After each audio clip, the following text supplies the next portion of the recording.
Hello friends, welcome to mission KVS. आज का जो टॉपिक रहेगा वो बहुत ज़्यादा इम्पोर्टेंट टॉपिक है, ना सिर्फ अपने एग्जामिनेशन के लिए बट अपने रियल लाइफ को लेकर भी। एटलीस्ट आपको जब ये आपने थंबनेल देखा होगा यूट्यूब का तो आपको जानकारी मिल गई होगी कि आज हम किस चीज़ को करने वाले हैं। देखो, मैंने राजस्थान का पेंटिंग करवा दिया है पार्ट 1 एंड पार्ट 2। जिसको नहीं मिला है वो जाके लिंक देख सकता है, डिस्क्रिप्शन में लिंक मिल जाएगा। और उसका पीडीएफ भी अपलोड हो चुका है टेलीग्राम पे, तो उस टेलीग्राम पे पीडीएफ को जाकर ले सकते हो। ठीक है, बात करेंगे वाटर। जो हमारा टॉपिक था वाटर, जल के गुण, जल का स्रोत वगैरह, कहाँ से सोर्स है जल का, क्या क्या जल की क्वालिटीज़ है। ठीक है, वो सारी चीज़ें मैं पढ़ा चुका हूँ।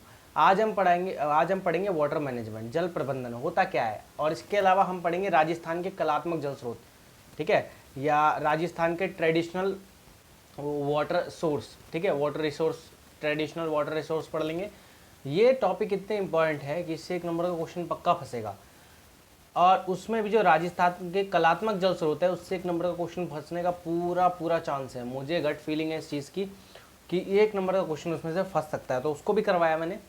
सिर्फ बचेगा सिंचाई स्रोत, पेयजल और सिंचाई स्रोत। उसमें से आधी चीज़ें इसमें क्लियर हो गई है। एक छोटी सी शॉर्ट वीडियो बनेगी, उसमें उसको अलग से क्लियर कर दूंगा। जितने भी डैम्स और डैम से रिलेटेड जितनी भी परियोजना चली हुई हैं, ठीक है, जितने भी प्लान्स चले हुए हैं वो सारे, जैसे बजाज वाला और इंदिरा गांधी नहर परियोजना वगैरह जितनी भी चली हुई हैं राजस्थान में, वो बताऊंगा और पूरे देश की बताऊंगा। तो उसको मैंने एक सेपरेट वीडियो में रखा है, इसमें मैंने मिक्स नहीं किया।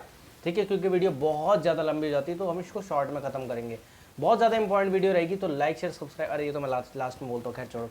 हाँ, तो लेट्स स्टार्ट द टॉपिक। हम टॉपिक को स्टार्ट करते हैं। मैं आपको एक चीज़ बताऊँ, आप अक्सर न्यूज़ सुनते होंगे कि धरती पे से पानी खत्म हो रहा है, धरती पे से पानी खत्म हो रहा है। जो ग्राउंड वाटर लेवल है वो गिरते जा रहा है। लेकिन ये एक मूवमेंट तक ही हमें शॉक दे सकता है। मतलब अगर आपने न्यूज़ सुनी तो बस मुश्किल से 5 मिनट का शॉक रहेगा आपको, अरे यार धरती पे से पानी खत्म हो रहा है। अगले ही मिनट जाके फ्लश करके आ जाते हो, या अपनी गाड़ी धोने लग जाते हो, या दाढ़ी शेव करते हो, नल खोल के छोड़ देते हो, ठीक है, या पानी बहाते हो और फिर यार अपन तो शावर वाले ऐसा बोल के शावर में नहाते हो। ठीक है, अब भाई इस चीज़ का कोई बुरा मत मानना, उनके घर में शावर लगा, शावर सबके घर में होता है, बट रियलिटी बता रहा हूँ, उसके चक्कर में कितना हम वाटर का नुकसान करते हैं वो समझो। ठीक है, फ्लश के चक्कर में कितना नुकसान करते हैं वो समझो। आप बोलोगे कि यार फिर फ्लश करना छोड़ दे या फिर वो करना छोड़ दे, नहीं ऐसा कुछ नहीं है भाई। कुछ चीज़ें हैं जिसको हमें बचा के चलना है, उसी को वाटर मैनेजमेंट कहते हैं। अगर पानी को हम सही तरीके से नहीं बांटेंगे, एक घर में 4 बच्चे हैं, ठीक है, 4 बच्चों में एक रोटी बांटनी है बराबर। अब एक बच्चे को पूरा आधा टुकड़ा दे दो और एक बच्चे को पूरा आधा टुकड़ा दे दो, तो 2 तो भूखे रह जाएंगे ना। सेम एज ये सिचुएशन आज के ज़माने में है। अगर जल हम बराबर नहीं बांटेंगे तो कुछ लोग प्यासे मर जाएंगे, जैसे हालत दिल्ली में होती है।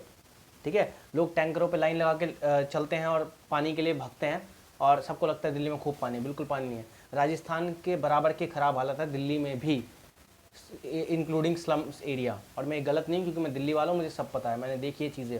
बट इस चीज़ को लेकर कोई भाई इशू नहीं करेगा। अब चीज़ें टॉपिक की तरफ लेकर चलते हैं। ठीक है, तो एक न्यूज़ का मैंने हैंडल लगाया यहाँ पे, 2030 तक शहरों में नहीं बचेगा पानी, नदियों के देश में जल संकट। अमर उजाला का ये हैंडल है, बहुत सही बात बता रहा है कि 2030 तक शहरों में नहीं बचेगा पानी, नदियों के जल में जल संकट। हमारा देश जो है नदियों का देश है। अब इसमें वाटर क्राइसिस आने का मतलब समझ रहे हो आप, कि 2030 तक पानी नहीं बचेगा। अब हम 2021 में चल रहा है, 21 9 साल बचे हैं, 9 साल बाद तुम्हारे को पानी सच में देखने को नहीं मिलेगा।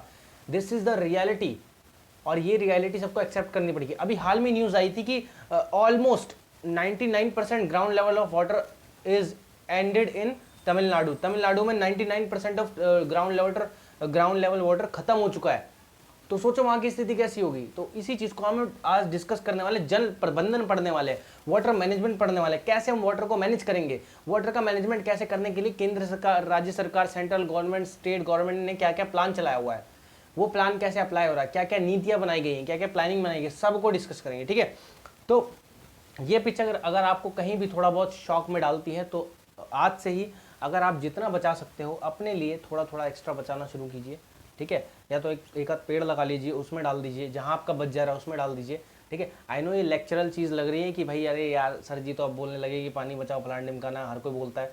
बट अगर आप दूर विजन को देखें, एज अ टीचर, बनने वाले टीचर, वुड बी टीचर, अगर आप अपने अंदर ये आदत नहीं डालोगे तो शायद आप किसी और के अंदर ये आदत की एक्सपेक्टेशन नहीं कर सकते।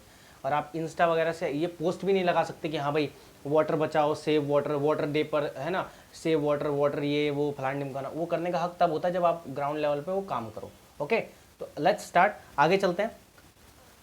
वाटर मैनेजमेंट, जल प्रबंधन, आपके सिलेबस में दिया हुआ टॉपिक है। जल प्रबंधन, जल के गुण, जल के स्रोत और जल प्रबंधन, वाटर क्वालिटीज या प्रॉपर्टीज ऑफ वाटर, ठीक है, water source of water and water management, ठीक है, ये दिया हुआ है, ये टॉपिक रह गया था इसलिए मैं इसको अब अलग से करवा रहा हूँ, बहुत इंपॉर्टेंट टॉपिक है। जल के प्रबंधन का मतलब क्या होता है, मैं पहले ही बता चुका हूँ, बराबर बराबर भागों में बांटना, ऐसा कि भाई मैं भी भूखा ना रहूं और सबको मतलब सब कुछ मिल जाए, या फिर मैं भी प्यासा ना रहूं और दूसरे की भी प्यास बुझ जाए, इस तरीके से।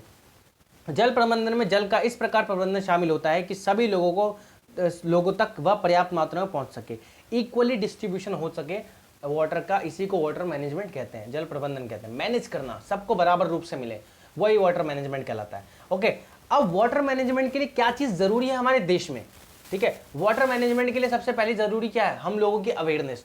अगर हम लोग अवेयर नहीं होंगे, हम लोगों में जागरूकता नहीं होगी, हम लोगों में इच्छा नहीं होगी, तो हम पानी कभी नहीं बचा सकते, ठीक है। अब एक कहावत है कि दूसरी दुनिया में पानी ढूंढने चला है, अपने जो पृथ्वी है वहाँ पे पानी खत्म हो चुका है या फिर वहाँ की स्थिति खराब हो चुकी है, वहाँ पे पानी को बचा सकता है, लेकिन दूसरी दुनिया में पानी को ढूंढने की इच्छा जताता है। तो कितनी मूर्खता वाली बात हो गई ना कि ठीक है यार, अपने यहाँ पे तो पहले बचा लो, वहाँ पे ढूंढते रहना, ठीक है। वाई इट इज इंपॉर्टेंट, क्यों जरूरी है वाटर मैनेजमेंट, भाई क्यों करें हम वाटर मैनेजमेंट, है नहीं कर रहे जल प्रबंधन, मन नहीं है बिल्कुल भी, हमारे पास अपना दिया हुआ है, हमारे पास पैसे हैं, हमारे पास पानी है, यही सोचते हैं बहुत सारे लोग, बट इसकी ज़रूरत क्यों है ये मैं बताता हूँ। देखो, क्योंकि हम लोग अपनी पॉपुलेशन, अपनी जो धरती है उसकी ऐसी तैसी कर रखी है, हम लोगों ने पॉपुलेशन बढ़ा रखी है, हम दो हमारे दो कह कहकर हम क्रिकेट की टीम बना देते हैं, जो नारा होता है वो होता है हम दो हमारे दो, बड़े प्यार से बोलते हैं अरे हम दो हमारे दो, और ये बोल बोल के दो दो दो दो दो कर करके 11-12 पूरी क्रिकेट टीम खड़ी करते हैं, फिर आपस में ही गली मोहल्ले में क्रिकेट खेलते हैं। सुनने में कड़वा लग रहा हो लेकिन रियलिटी यही है, ठीक है। तो उसके चक्कर में जल प्रबंधन जरूरी होता है, क्योंकि जितनी ज़्यादा पॉपुलेशन होगी उतनी ज़्यादा वाटर कंजम्पशन होगी, उतनी ज़्यादा पानी की जरूरत बढ़ेगी। इसके अलावा और क्यों इंपॉर्टेंट है, क्योंकि हमने धरती का पूरा पूरा जल खत्म कर दिया है, हम खत्म करते हुए जा रहे हैं, नदियाँ हमने गंदी कर दी हैं, पॉल्यूशन इतना बढ़ा दिया कि ग्लेशियर पिघल रहे हैं, ठीक है, हालत खराब हो रही है हर जगह से, है तो हमने सब चीज़ें खराब करी है खुद ने, इंसानों ने, ठीक है। तो देखो एक पोस्टर है, ये तमिलनाडु सरकार को दर्शाता है, let me know when you find water, कब पानी निकालेगा मैं देख लूँ जरा, है ना। तो तमिलनाडु सरकार का दिखा रहे हैं, देखो काफ़ी डीप तक इसकी गर्दन गई है, यहाँ पे तमिलनाडु में ग्राउंड वाटर लेवल खत्म हो चुका ऑलमोस्ट। तो इन सब के चक्कर में ये इंपॉर्टेंट हो जाता है कि हम वाटर मैनेजमेंट करें या जल प्रबंधन करें, ठीक है। उसके लिए हम क्या कर सकते हैं, हम वर्षा जल संग्रहण कर सकते हैं, बारिश का पानी बचा सकते हैं। कोशिश करिए कि अगर आप नया घर बनवा रहे हो तो उसमें देखो, जैसे तमिलनाडु सरकार ने कंपलसरी कर दिया कि अगर आप बिल्डिंग बनाते हो तो उसमें वाटर जो हार्वेस्टिंग सिस्टम लगवाना पड़ेगा, जल संग्रहण प्रणाली अपनानी पड़ेगी, वर्षा जल संग्रहण प्रणाली अपनानी पड़ेगी, अगर नहीं अपनाओगे तो फाइन है। तमिलनाडु सरकार का ये एक्शन है, ओके। तो ये कर सकते हो, छोटी छोटी चीज़ें करके पानी बचा सकते हो। बच्चे भी हमसे ज़्यादा अच्छे तरीके से पानी बचा लेते हैं, क्योंकि वो नर्सरी में सीख जाते हैं कि पानी बचाना चाहिए, ये इंपॉर्टेंट है वो इंपॉर्टेंट है, ठीक है। तो ये सब हम कर सकते हैं। इसके अलावा और भी तरीके हैं। अब वाटर मैनेजमेंट, वाटर प्रबंधन करने के लिए सबसे ज़रूरी क्या है, एक तो हमारी अवेयरनेस ज़रूरी है, दूसरा हमारे जो काम है वो ज़रूरी है। अगर हम अच्छे से काम करेंगे वाटर मैनेजमेंट के लिए आगे आएंगे तो पानी ज़रूर बचेगा।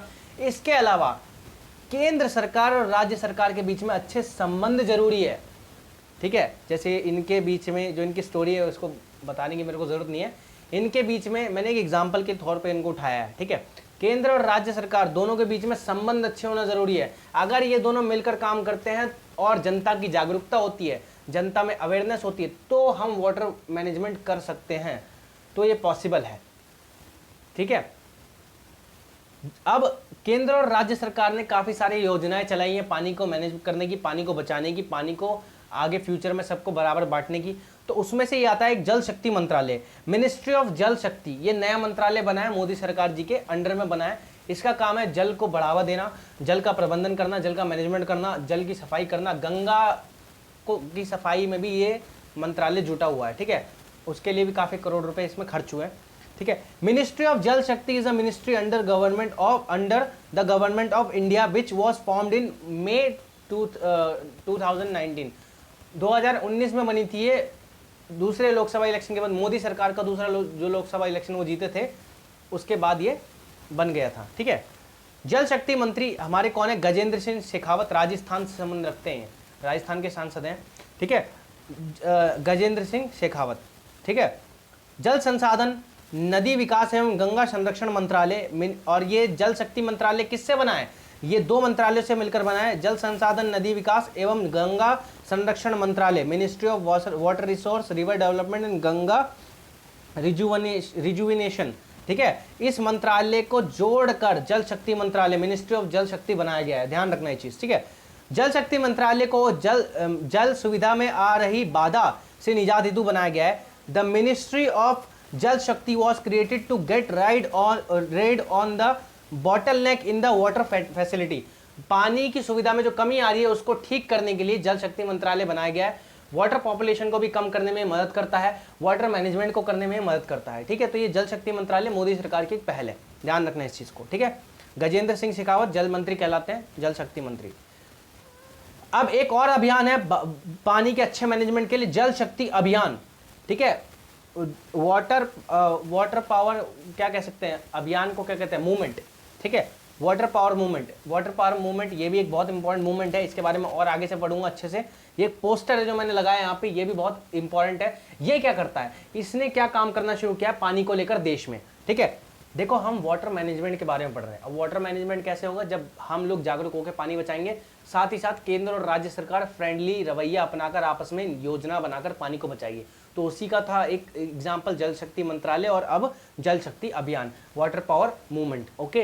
ये वो चीज़ें हैं जो मैं जल को बचाने को लेकर केंद्र और राज्य सरकार ने क्या क्या काम किए हैं।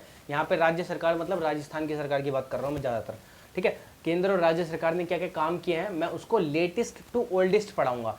लेटेस्ट क्या काम चल रहा है और पुराना क्या काम हुआ है, ठीक है। इससे आपको ज़्यादा याद रहेगा, ओके। अब इसका काम क्या है, ये जल संरक्षण यानी वाटर हार्वेस्टिंग या वाटर को कंजर्व करने का एक बहुत इंपॉर्टेंट पहल है, ठीक है। इसमें क्या करना है, वाटर हार्वेस्टिंग करनी है और वाटर को स्टोर करना है, ठीक है। इसका एक एम है। ये मुख्य फोकस किस किस चीज़ पर करता है, वाटर को स्टोर करने में, वाटर स्टोरेज या रेन वाटर हार्वेस्टिंग पे फोकस करता है। बोरवेल रिचार्ज संरचनाओं का पुनरुपयोग, यानी जितने भी बोरवेल हैं उनको दोबारा ढंग से लगवाना, पानी का मैनेजमेंट करना वहाँ पे, ठीक है। गहन वानीकरण यानी फॉरेस्टिंग करवा देना, बहुत ज़्यादा पेड़ वगैरह उगाना, क्योंकि ये भी पानी रोकने में मदद करते हैं। ये भी वर्षा जल कैसा है, एक कहावत है कि जहाँ वन है वहाँ बारिश है, ठीक है। तो इसलिए ये भी ज़रूरी है, ठीक है। वाटर शेड का विकास, इसके अलावा पारंपरिक व अन्य टंकों का नवीकरण। जितने भी आपके टंक है, राजस्थान में टंक बहुत फेमस होता है, टैंक टाइप का होता है, इसमें पानी स्टोर करके रखते हैं, उनको बनवाना, उसको इनका रीन्यूअल करवा देना। ये सारा 56 जिलों में गठित है और 1592 ब्लॉक में इसका काम चल रहा है, ठीक है। 256 जिले और 1592 ब्लॉक्स, ओके, ध्यान रखना इस चीज़ को। अब इसको और अच्छे से समझ लो। केंद्र सरकार के कार्मिक एवं प्रशिक्षण मंत्रालय, department of personnel and training ने पानी की कमी से जूझ रहे देश में 255, वैसे 256 जिले हैं, एक और जुड़ा था, ठीक है, यहाँ 55 लिख दिया मैंने। 256 जिलों में वर्षा जल के संचयन और संरक्षण हेतु 1 जुलाई 2019 में जल शक्ति अभियान की शुरुआत की। ये जो वाटर पावर मूवमेंट है उसकी स्टार्टिंग कब हुई थी, 1 जुलाई 2019 को हुई थी। किस चीज़ को इंक्लूड करते हुए, 256 डिस्ट्रिक्ट को इंक्लूड करते हुए शुरू हुआ था। ये किसके द्वारा शुरू हुआ था, department of personnel and training के द्वारा, जो केंद्र सरकार का एक मंत्रालय है या मिनिस्ट्री है, ठीक है, उसके द्वारा शुरू किया गया था, ठीक है। इस अभियान को दक्षिणी पश्चिमी मानसून के दौरान वर्षा, देखो ये अभियान जो ये जो मूवमेंट है ये 2 भागों में बटा हुआ था, साउथ को लेकर अलग से और नॉर्थ को लेकर अलग से। तो इस अभियान, जब भी मानसून आता था, तो मानसून आएगा तो मतलब पानी जमा होगा, पानी बारिश आएगी तो पानी इकट्ठा करने का मौका मिलेगा। मानसून किधर से होते हुए आता है, दक्षिण से होते हुए आता है। तो ये प्लान पहले दक्षिण में अपनाया जाता था, फिर ऊपर उत्तर की तरफ बढ़ता जाता है, ठीक है। समझना कैसे, इस अभियान को दक्षिणी पश्चिमी मानसून के दौरान वर्षा प्राप्त करने वाले राज्यों में 1 जुलाई से 15 सितंबर तक शुरू किया गया। जब स्टार्टिंग में शुरू हुआ था तो 1 जुलाई से 15 सितंबर तक शुरू हुआ, क्योंकि वहां पे मानसून आमतौर पर इतने टाइम तक आ जाता है इस बीच में, ठीक है। ये कैंपेन उस समय लॉन्च हुआ था, कहाँ पे, साउथ और वेस्ट में, देश के साउथ वेस्ट एरिया में, ठीक है। इसके अलावा ये ऑपरेटेड हुआ 1 अक्टूबर से 30 नवंबर तक, कहाँ पे, जो स्टेट है नॉर्थ ईस्ट वाले स्टेट है, नॉर्थ और ईस्ट वाले स्टेट है जहाँ पे मानसून तब आता है, वहाँ पे तब स्टार्ट हो, कब, 1 अक्टूबर से 30 अक्टूबर के बीच में। 2019 की बात बता रहा हूँ मैं। अब इसको आगे बढ़ाया जा रहा है, ठीक है। इसमें करते क्या है, जब भी मानसून आता है दक्षिण में तो वहां पे पानी इकट्ठा करने लग जाते हैं, वाटर स्टोर करने के नए नए तरीके अपनाते हैं। फिर जैसे उत्तर जो हमारा नॉर्थ ईस्ट की तरफ आता है, तो मानसून जब नॉर्थ ईस्ट की तरफ आता है और बारिश वहां पे होती है, तब वहां पे इकट्ठा करना शुरू कर देते हैं, ठीक है। ये तुम्हारा वाटर पावर मूवमेंट है, जल शक्ति अभियान, ओके। राष्ट्रीय जल नीति, न्यू वाटर पॉलिसी, NWP। राष्ट्रीय जल नीति काफी पुराने समय से हमारे भारत में बनाई जा रही है, अब इसका रिन्यूअल भी किया जा रहा है ताकि इसको और अच्छे से अप्लाई किया जा सके, ठीक है। ये सब चीजें जो मैं पढ़ा रहा हूं, ये सब जल को बचाने की टेक्निक्स हैं, ये वाटर मैनेजमेंट की टेक्निक है, जल प्रबंधन की टेक्निक है, ध्यान रखना इस चीज को, okay. The first, second and third national water policy were formulated in the years 1987, 2002 and 2012 respectively. पहली, दूसरी तथा तीसरी राष्ट्रीय जल नीति का निर्माण क्रमशः वर्ष 1987, 2002 और 2012 में हुआ, ठीक है। 3 बार, पहली बार ये राष्ट्रीय जल नीति कब आई थी, नेशनल वाटर पॉलिसी कब आई थी, 1987 में आई थी। फिर इसको रिन्यू करा गया 2002 में, फिर रिन्यू किया गया इसमें 2012 में, और अब एक बार और रिन्यू किया गया 2019 में, ठीक है। न्यू वाटर पॉलिसी 2019, इसका ड्राफ्ट किसने तैयार किया, क्या क्या काम किया वो मैं बताता हूं, ठीक है। नवंबर 2019 में केंद्रीय जल संसाधन मंत्रालय द्वारा राष्ट्रीय जल नीति का मसौदा तैयार करने के लिए माहिर शाह की अध्यक्षता में एक समिति का गठन किया गया।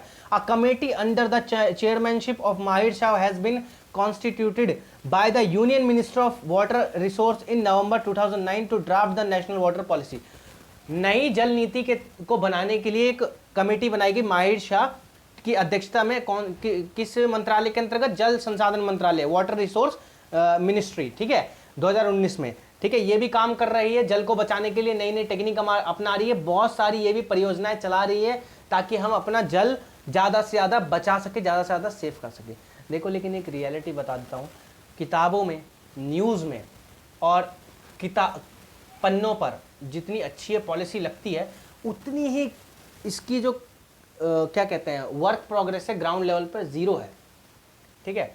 इसमें कमी कुछ सरकार की भी है और बहुत सारी हमारी भी है, ठीक है। हम लोग और सरकार दोनों ही जिम्मेदार है जल को खत्म करने के लिए, ठीक है। अब अपर लेवल पे सरकार कितना भी काम कर ले, कितने भी करोड़ खर्च कर ले, लेकिन ग्राउंड लेवल पे उतरकर जब तक जनता साथ नहीं देगी तब तक पानी नहीं बचेगा, ध्यान रखना ये चीज, है ना। राष्ट्रीय जल प्रबंधन परियोजना, नेशनल वाटर मैनेजमेंट प्रोजेक्ट, ये भी एक प्रोजेक्ट आया था पानी को बचाने से लेकर, इसमें सिंचाई वगैरह को लेकर भी काफी काम किए गए थे, ठीक है। भारत सरकार ने 1986 में इस परियोजना को जल प्रबंधन के लिए यानी वाटर मैनेजमेंट के लिए स्टार्ट किया गया था। या the government of India did this project in 1986 for water management. और किसने हेल्प की थी इसमें, वर्ल्ड बैंक ने हेल्प की थी, हमारी वर्ल्ड बैंक ने हेल्प की थी वाटर मैनेजमेंट के लिए। कब, 1986 में ये परियोजना चलवाकर हमारे देश में पैसा वगैरह भी लगाया था, ठीक है। जल संसाधन प्रबंधन एवं प्रशिक्षण योजना, water resource management and training scheme, ठीक है। इस योजना के तहत 1984 में सिंचाई अनुसंधान और प्रबंधन संगठन की स्थापना की गई। Under this scheme irrigation research and management organisation was established in 1984। देखो, सिंचाई और सिंचाई प्रबंधन को लेकर, अनुसंधान को लेकर एक संगठन खोला गया था 1984 में इस परियोजना के अंतर्गत। इसमें क्या था कि पानी को कैसे बचाया जाए और उस पानी को कैसे यूज किया जाए सिंचाई में, ठीक है। क्योंकि हमारा देश एक कृषि प्रधान देश है, हमारे देश में कृषि बहुत अच्छी होती है, हम सिर्फ बारिश पर निर्भर ना रहे, ऐसे पानी को बचाएं कि वो पानी हमारी सिंचाई में यूज हो सके, ये सब चीजें सिखाता है, ठीक है। इसका काम ये है। The main objective of this project was to improve irrigation system. सिंचाई प्रणाली को बेहतर बनाना इसका सबसे पहला एम है, ऑब्जेक्टिव है, उद्देश्य है, ओके। अब यहां तक मैंने तुम्हें वाटर मैनेजमेंट, जल प्रबंधन बता दिया। इसके अलावा अब देखो, केंद्र और राज्य सरकार ने मिली जुली कुछ और परियोजनाएं चलाई है। अरवारी पानी सांसद, अरवारी पानी संसद, ये पानी को बचाने के लिए अलवर राजस्थान में चलाई गई एक परियोजना है। और पानी क्यों, और भी जो तुम्हारे प्राकृतिक संसाधन है उसकी रक्षा भी करती है। इसके अलावा तुम्हारा नीरू मीरू जल और आप, ठीक है, ये तुम्हारा आंध्र प्रदेश, ठीक है। और हरियाली, ये केंद्र और राज्य सरकार की मिली जुली एक परियोजना। ये कुछ ऐसी परियोजना है जो केंद्र और राज्य सरकार ने वाटर मैनेजमेंट को लेकर चलाई है, ठीक है। राजस्थान के कलात्मक जल स्रोत, राजस्थान के कलात्मक जल स्रोत, आर्टिस्टिक या फिर traditional water resource of Rajasthan, ये भी आपके सिलेबस का एक टॉपिक है, इसको भी कवर करेंगे। सोच रहा था कि इसको मैं अलग वीडियो बनाए करूँ, लेकिन मेरे पास समय बिल्कुल नहीं है, तो मैंने इसको एक में ही डाल दिया। लेकिन जो पेयजल वाला है उसको मैंने अलग रखा है, उसको मैं पढ़ाऊँगा, ठीक है, तो उसकी टेंशन मत लेना। ओके, तो राजस्थान एक ऐसा क्षेत्र है जिसका भी नाम, जो भी व्यक्ति राजस्थान का नाम सुनता है वो ऐसा सोचता है कि राजस्थान में पानी नहीं है, या पानी वहाँ पे बहुत कम है, या फिर पानी वहाँ पे ख़त्म है, या फिर वहाँ पे लोग बहुत प्यासे रहते हैं। हो सकता है ऐसा लोगों को लगता हो, मैं लेकिन रियलिटी में बताऊं, पुराने समय से ही, जो तुम्हारा 15वीं शताब्दी से पहले या उससे भी पहले, बहुत पहले से ही राजस्थान जैसे एरिया में लोग पानी की बचत करना जानते थे। लोग ट्रेडिशनल वे जानते थे पानी को बचाने का, आर्टिस्टिक वे जानते थे पानी को बचाने का, ठीक है। हम लोग समझते हैं कि दिल्ली जैसे शहर बहुत अच्छा वाटर मैनेजमेंट लेकर चलते हैं, लेकिन बिल्कुल नहीं चलते। दिल्ली से अच्छा वाटर मैनेजमेंट अगर हम ट्रेडिशनली देखें तो राजस्थान का है, ठीक है। राजस्थान में बहुत अच्छा उन्होंने ट्रेडिशनल मैनेजमेंट कर रखा है। वहाँ पे बहुत सारे ऐसे तरीके जिससे पानी बचाया जा सकता है, क्योंकि देखो किसी चीज़ की वैल्यू वही जानता है जो उस चीज़ को खो देता है और दोबारा पाने के लिए तरसता है। जिसके पास वो चीज़ मुफ्त में मिल रही हो उसको इस चीज़ की वैल्यू नहीं होगी, ठीक है। अब राजस्थान के कलात्मक जल स्रोत पढ़ लेते हैं, इसमें से एक नंबर का क्वेश्चन फंसने का पूरा पूरा चांस है। इसको कान खोल के बिल्कुल ध्यान से पढ़ना, ठीक है। कोई गलती या कोई मिस्टेक आपने पुराने पढ़ाए हुए में या अभी कुछ देख लिया हो तो उसको कमेंट कर देना, उसको ठीक कर दिया जाएगा, ओके। वैसे कोशिश यही रहती है कि गलती ना हो, ओके। ये है कुछ कलात्मक जल स्रोत, लग तो रहा है कितना सुंदर, और ये सुंदर के साथ साथ पानी बचाने का काम भी करता था, ठीक है। लेकिन आज यहाँ पे गाद वाला पानी है इस वाले उसमें, ठीक है, बावड़ी में, इसको बावड़ी कहते हैं, ठीक है।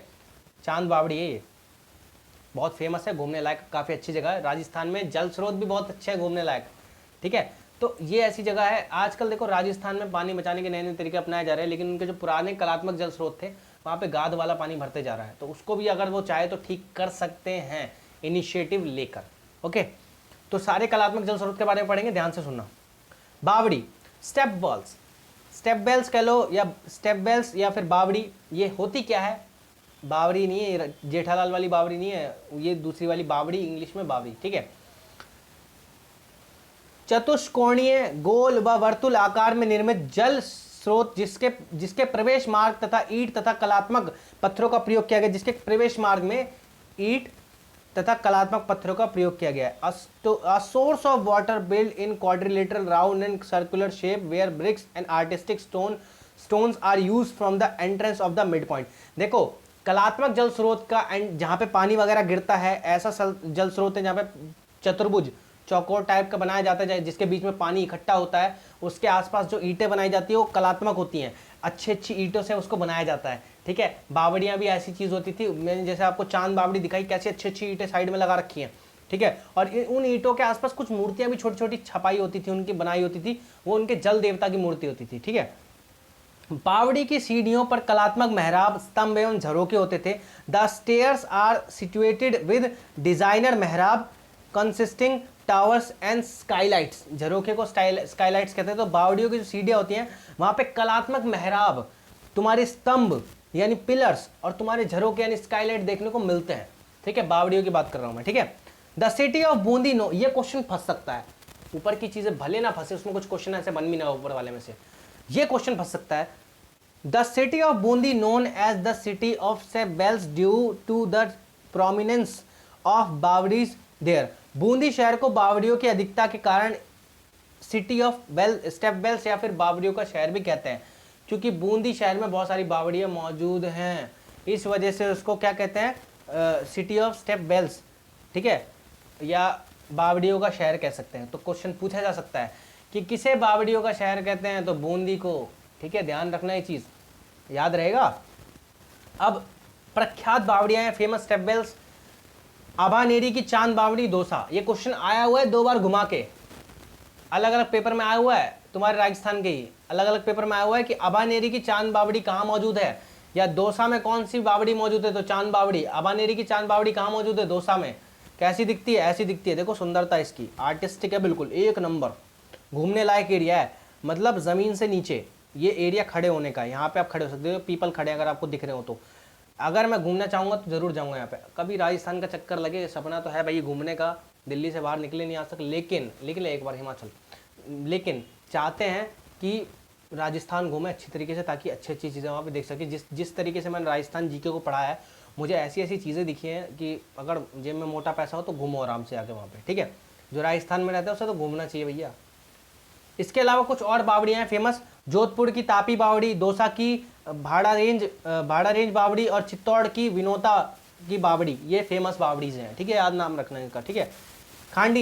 खांडीन भी पानी बचाने का एक उत्तम स्रोत है, ब्राह्मणों द्वारा बनवाया गया था, पुराने समय से चला आ रहा है और काफी इंपॉर्टेंट है।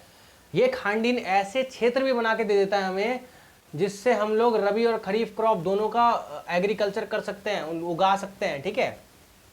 ये देखो, ये एक आज के स्टाइल में मैंने दिखाया, ये दिखता कुछ और तरीके से है, लेकिन मेरे को आज के अकॉर्डिंग दिखा तो मैंने दिखा दिया।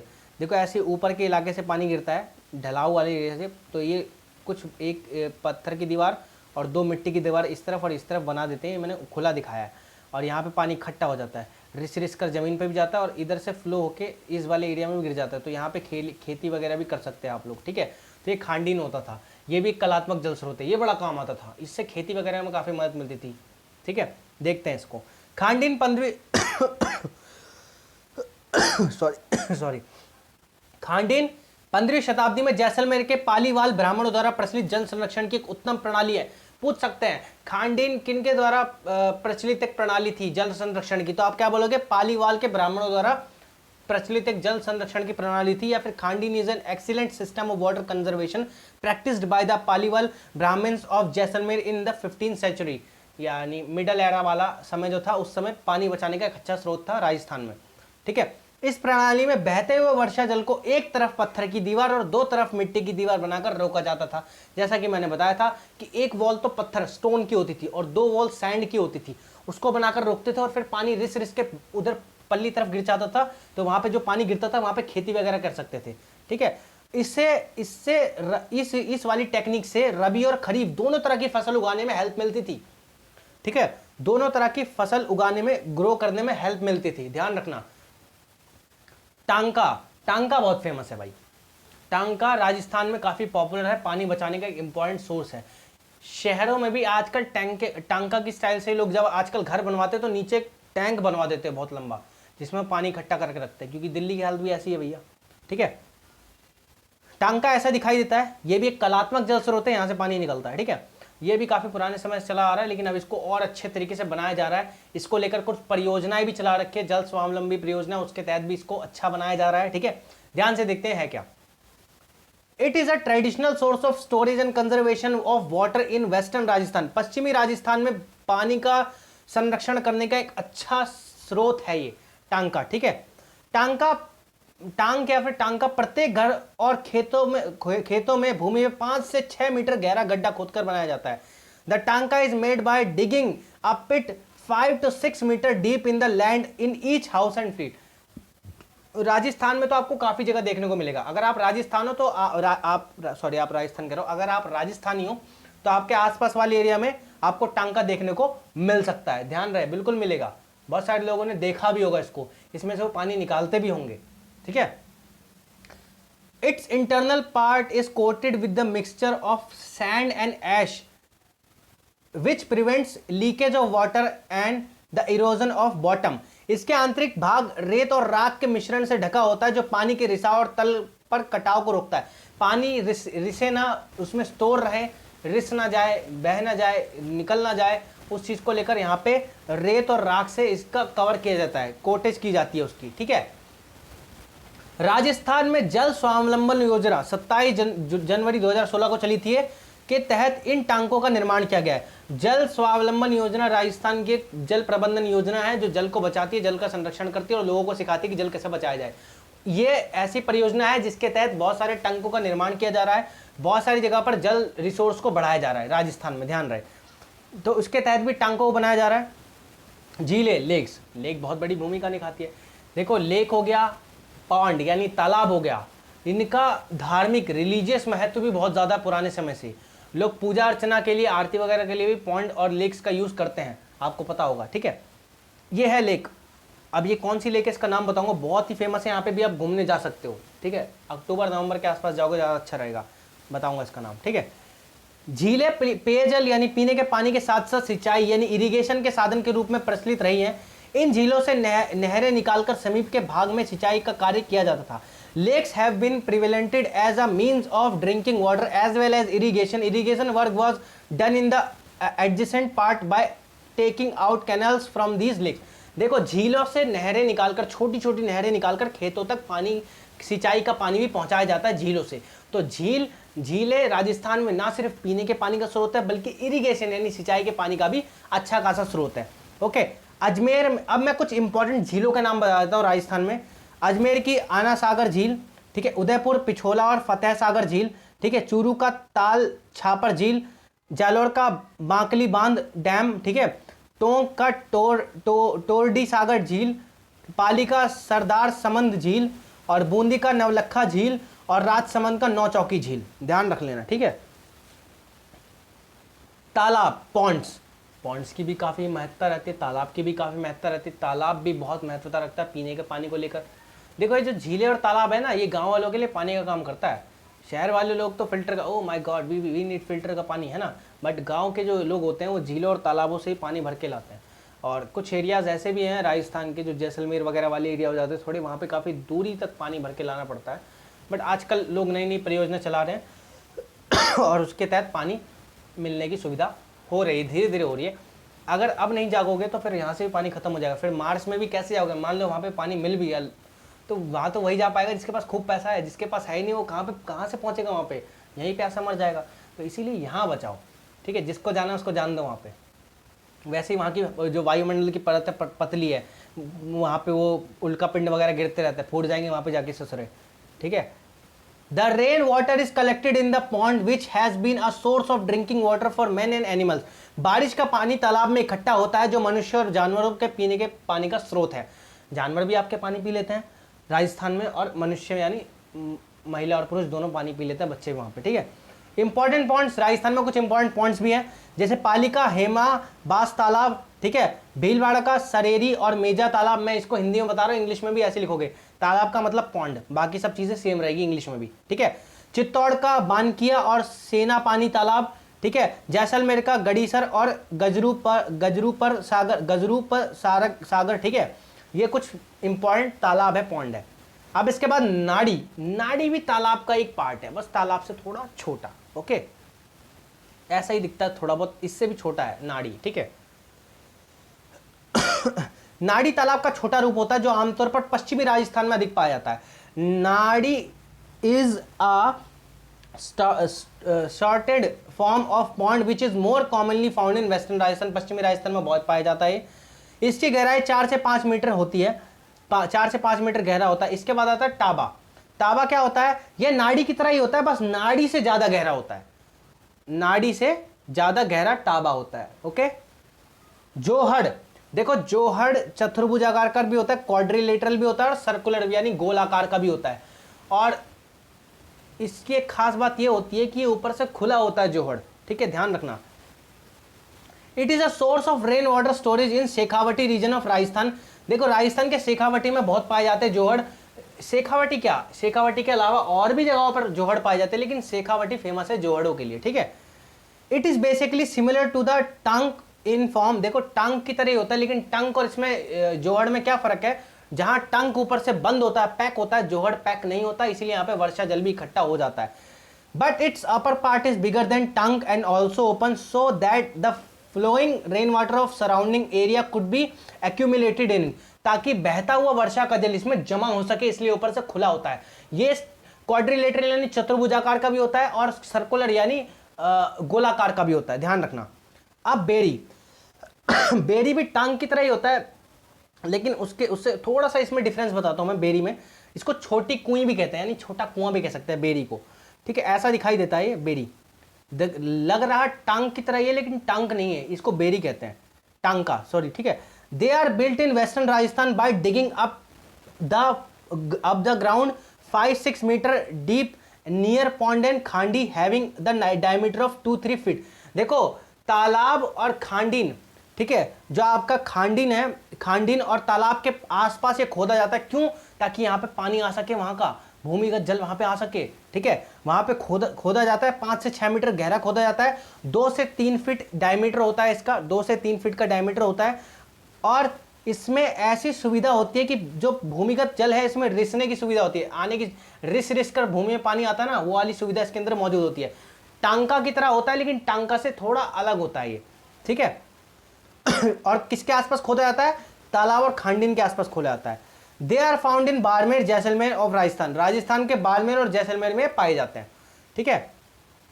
तो बस आज के लिए इतना ही है राजस्थान के कलात्मक जल स्रोत। और बनने होंगे तो इसी में से बनेगा, खास क्वेश्चन जो है, सारे क्वेश्चन बनने के चांस जो है वो इसी में से बनेंगे।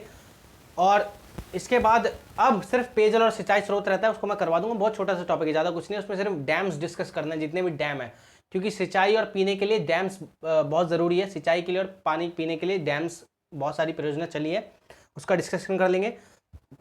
और भी 3-4 टॉपिक आने वाले हैं, ठीक है। खैर ज़्यादा टाइम वेस्ट किए बिना आप अपना काम कीजिए और पढ़ाई कीजिए फटाफट। जितने टॉपिक मैंने करवा चुका हूँ उसको पढ़िए। ये वाला इसका पीडीएफ में जब वो पेयजल और सिंचाई स्रोत इसके आगे टाइप कर रखा है, तो जब मैं उसको करा दूंगा रिकॉर्ड तो एक साथ भेज दूंगा, ठीक है। तो जल्दी मिल जाएगा, ऐसी कोई बात नहीं है। बट आप लोग रेडी रहिए 1 सितंबर के लिए। बाकी वीडियो को देखने के लिए धन्यवाद, लाइक शेयर सब्सक्राइब कीजिएगा और अपना सपोर्ट बनाए रखिएगा। बाकी मिलते हैं कल नई वीडियो के साथ, तब तक के लिए बाय।